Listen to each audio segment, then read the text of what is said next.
శ్రీ గురుభ్యో నమః. శ్రీమాత్రే నమః. కార్తీక మాసం వచ్చేసింది. మనందరికీ తెలుసు భగినీ హస్త భోజనాలు ఉంటాయని.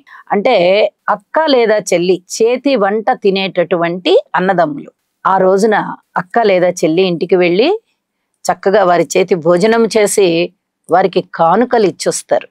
ఇదే భగినీ హస్త భోజనం అంటే. అయితే దీనికి విశేషమైనటువంటి కథ ఒకటి ఉన్నది. మనకి ఆదిత్యుడు, రవి, ఇలా రకరకాల పేర్లతో ఉన్నాయి, భాస్కరుడు, ఇలా రకరకాలైనటువంటి పేర్లతో ఉన్నటువంటి రవికి ముగ్గురు సంతానం. అంటే సూర్య భగవానుడికి ముగ్గురు సంతానం. ముగ్గురు సంతానంలో ఒకరు యమధర్మరాజు, శనిగారు, యమున. వీళ్ళ ముగ్గురు సంతానం అన్నమాట. శనిగారు మొట్టమొదటి పుట్టారు, తరువాత యమధర్మరాజు పుట్టారు, తరువాత యమున నది పుట్టింది, యమున పుట్టింది.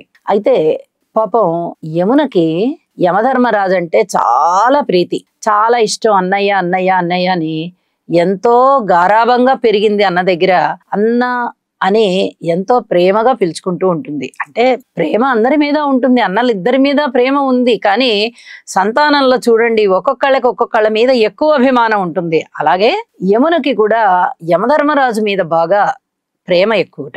ఒకసారి వాళ్ళ ఇంటికి భోజనానికి పిలిచిందిట. పిలిస్తే యమధర్మరాజు మరి ఆయన సమవర్తి, ధర్మ సంరక్షణలో ఆయన తరువాతే ఎవరైనా అని చెప్తారు. అద్భుతమైనటువంటి పాలన ఆయనది. ఎక్కడా కూడా ధర్మాన్ని అతిక్రమించకుండా అత్యద్భుతంగా ధర్మ పరిపాలన చేస్తాడు. ఆ క్రమంలోనే ఆయనకి అసలు కుదరక ఆ చెల్లెలి ఇంటికి వెళ్ళలేకపోయారు. ఇలా ఇంకొకసారి కూడా పిలిచింది, ఆ రోజు కూడా వెళ్ళలేకపోయారు. ఇక మూడవసారి కన్నీరు పెట్టుకుంది. అన్నా, నువ్వు ఎన్నిసార్లు పిలిచినా రావట్లేదు, నువ్వు రాకపోతే నేను ఈసారి తిననంటే తినను, నువ్వు తప్పనిసరిగా రావాల్సిందే అని చెప్పి గట్టిగా కన్నీటితో అడిగేటప్పటికి ఎన్ని పనులున్నా కూడా నీ కోసం వస్తానమ్మా అని చెప్పి యమునని బుజ్జగించి హామీ ఇచ్చాడు ఆయన. ఇక అన్నగారు వస్తున్నారు అనేటప్పటికి ఏ చెల్లెలికైనా చాలా సంతోషం ఉంటుంది.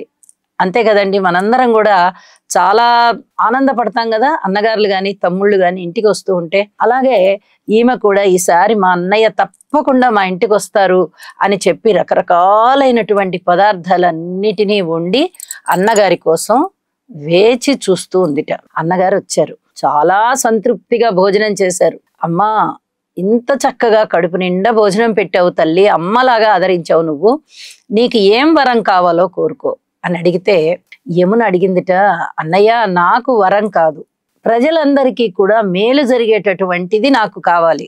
ఎవరైతే ఈవేల్టి రోజున అంటే ఈ కార్తీక శుద్ధ విధియ రోజున అక్క చెల్లెళ్ల చేతి వంట తింటారో అన్నదమ్ములు, వారందరికీ కూడా అపమృత్యు భయాలు లేకుండా పూర్ణ ఆయుష్ని అనుగ్రహించు అని అడిగిందిట.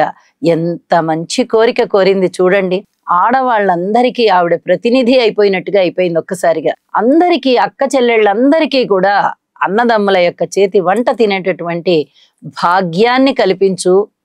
సంవత్సరంలో ఒక్కరోజైనా మళ్ళీ అమ్మ పెట్టినట్టుగా ఆప్యాయంగా తినేటటువంటి భోజనం వాళ్ళకి ఉండాలి అని చెప్పి అడుగుతూ వాళ్ళందరికీ కూడా అపమృత్యు భయాల్ని తీసేసి పూర్ణాయుష్ని ఇవ్వన్నయ్య అని అడిగితే, పాపం చెల్లెలు అంత మంచి కోరిక కోరేటప్పటికీ ఆమె యొక్క హృదయం ఎంత గొప్పది అని చెప్పి ఈయన ఎంతో ఆనందపడిపోయి అలాగేనమ్మా అని చెప్పి, ఎవరైతే అక్క చెల్లెళ్ళ భోజనాలు చేస్తారో వాళ్ళకి అపమృత్యు దోషాలు ఉండవు, పూర్ణాయుష్ని నేను అనుగ్రహిస్తున్నాను అని చెప్పి ఆయన ఒక వరం ఇచ్చేశారట యమధర్మరాజు. ఇంత గొప్ప కథ మనకి పురాణంలో కనిపిస్తూ ఉంటుంది, శివపురాణంలో. చక్కగా ఈ భగినీ హస్త భోజనం రోజున అక్క చెల్లెలు ఎవరైనా కానీ వారి ఇంటికి అన్నదమ్ములు వెళ్ళి భోజనం చేసి చేతనైనంతగా కానుక ఇచ్చి రావాలి. ఈ కానుక ఆడంబరం కోసం కాదు, ఆప్యాయతని చూపించుకోవడం కోసం.